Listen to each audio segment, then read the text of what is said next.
आप सभी को मालूम है कि हमारे देश के पूर्व प्रधानमंत्री और उत्तर प्रदेश के पूर्व मुख्यमंत्री राजा मांडा के नाम से जो प्रसिद्ध है,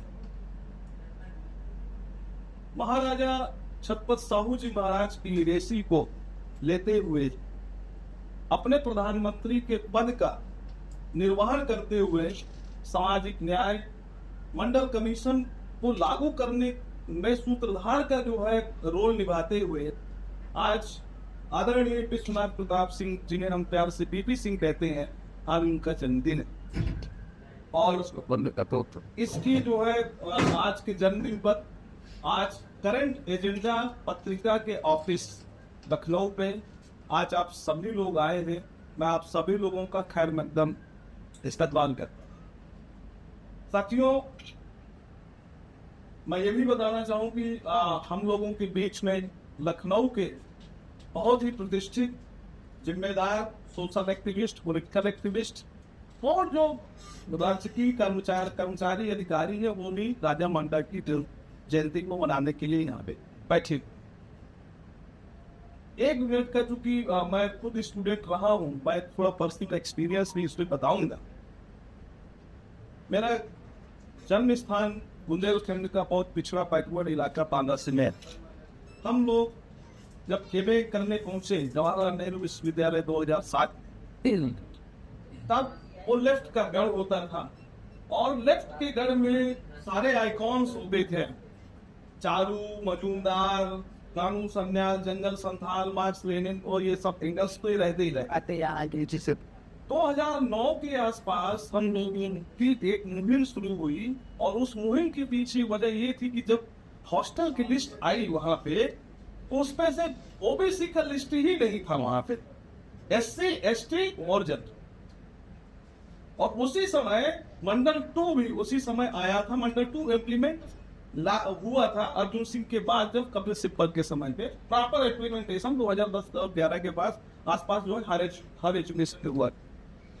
हम लोगों ने 7 अगस्त 2011 तो all India backward student forum की जवाहरलाल नेहरू विश्वविद्यालय में लोगों ने स्थापना किया था।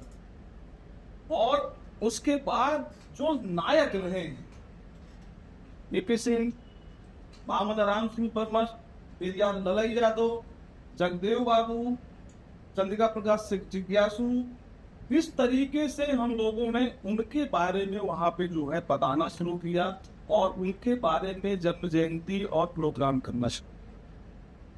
अब आप समझिए, मैंने इसका उदाहरण इसलिए दिया कि जवाहरलाल नेहरू विश्वविद्यालय देश का सबसे प्रतिष्ठित इंस्टीट्यूशन है, वहां पे भी राजा मांडा के बारे में बातचीत नहीं, सदियों के बारे में बातचीत। मुख्यमंत्री होने के नाते वर्तमान प्रधानमंत्री भी शायद उनको याद नहीं करेंगे। और आप ट्वीट पे और उसमें देख लीजिएगा नहीं, विपक्ष के जो लीडर हैं, जिनको समर्थक उनके बोलते हैं जननायक है, न्याय की योद्धा है, जाति जनगणना की बात करते हैं, लेकिन विपक्ष का लीडर भी शायद, मुझे नहीं लगता कि आप 10-11 बजे तक इंतजार करिएगा, ट्वीट नहीं मिले। ये किसी के लिए मोहताज नहीं है कि कोई ट्वीट करे या कोई उसके बारे में लिखे, लेकिन मसला ये है कि जो भारतीय राजनीति, जो एक तरफ सत्ता प्रतिष्ठान है, एक तरफ विपक्ष का प्रतिष्ठान है, दोनों लोग कम से कम पूर्व प्रधानमंत्री के नाते उनको याद करना चाहिए। वोटिंग मंडल 2 जब लागू हुआ, उसके बाद नई पीढ़ी जब जो है यूनिवर्सिटीज के बाद नौकरियां पहुंची, तब जो है बीपी सिंह को सेलिब्रेट किया जा। मुझे याद है 2013 में यहाँ पे गंगा सिंह मेमोरियल हॉल है, गंगा प्रसाद मेमोरियल हॉल, 2013 में बहुत बड़ा प्रोग्राम भी इसलिए हुआ। नॉर्थ इंडिया से ज्यादा आपका सुबह साउथ इंडिया में बीपी सिंह को सेलिब्रेट किया जाता है। डीएमके पार्टी जो तमिलनाडु में है, वह बेहतरीन जो है विश्वनाथ प्रताप सिंह का जो है सेलिब्रेट करते हैं जन्मदिन, और बहुत भव्य मूर्ति की स्थापना पर।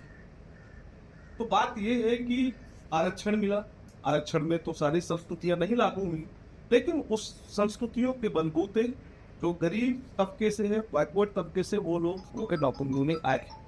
और आप ये देखिए उस समय के आप लोग जो उम्रदराज लोग हैं, उनको ये पता होगा कि कितना उनको विरोध झेलना पड़ा। एक ओबीसी कम्युनिटी का ही विद्यार्थी जो है आग में जल के जो है अपनी जान ले ली थी। बाद में उसके परिवार वालों को पछतावा हुआ था। तो उन्होंने ये कहा था कि देखो मैंने गोल कर दिया है, भले ही मेरी टांग टूट गई। मंडल कमीशन के बारे में बीपी सिंह ने कहा था कि मेरी टांग भले ही टूट गई है और मैंने गोल कर दिया है। और ये भी कहा था कि मंडल कमीशन वो शिशु है कि जो मां के पेट से बाहर आ गया है। अब दुनिया की कोई भी ताकत उस शिशु को दोबारा जो है मां के पेट के अंदर नहीं रख सकता है। बीपी सिंह ने कहा मरते दम तक बीपी सिंह जो है मरने से पहले उनको रोग हो गया था, बीमार थे, फिर भी आपको दादरी वाला किसान सत्याग्रह याद होगा, वहां पे वो मरने से पहले जो है किए थे। कलेक्टेड स्पीच इनकी जो है जब प्रधानमंत्री थे 10 महीने पे कम रहा है, लेकिन 2-3 अचीवमेंट है वो मैं बता के खत्म करूँ। मंडल कमीशन लागू हुआ, बाबा साहब और नेल्सन मंडेला दोनों को बीपी सिंह ने भारत रत्न हुए थे। अब आप समझिए 1990 के और 91 के बीच कितनी सरकारें आई गई, लेकिन BP Singh was the first prime minister who awarded Bharat Ratna to the tallest figure of social justice, Nelson Mandela and बाबा साहब भीमराव अम्बेडकर। तो ये उनका जो समझदारी थी, जो कहते हैं मतलब एक पूर्वाग्रह है कि दलित है तो दलित की ही बात, दलित के मर्म को समझ सकता है, बैकवर्ड के मर्म को समझ सकता है। इस मिथक को जो है बीपी सिंह साहब ने तोड़ दिया।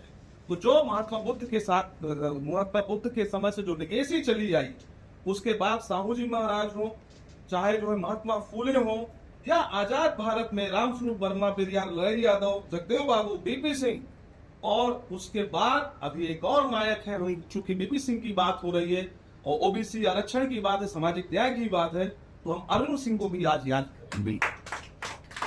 अर्जुन सिंह की राजनीति खत्म हो गई और जब मंडल 2 आया, जिस पार्टी में रहे, मध्य प्रदेश के मुख्यमंत्री रहे, उनको इग्नोर किया गया।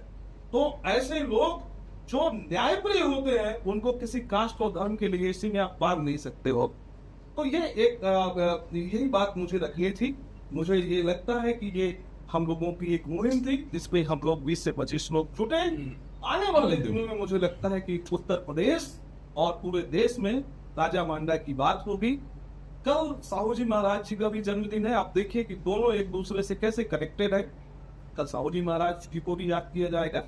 मैं इसी बात के साथ अपनी बात खत्म करूंगा कि बीपी सिंह अब वो शख्स है जो 21वीं सदी में सबसे बड़े नायक हो सकते हैं।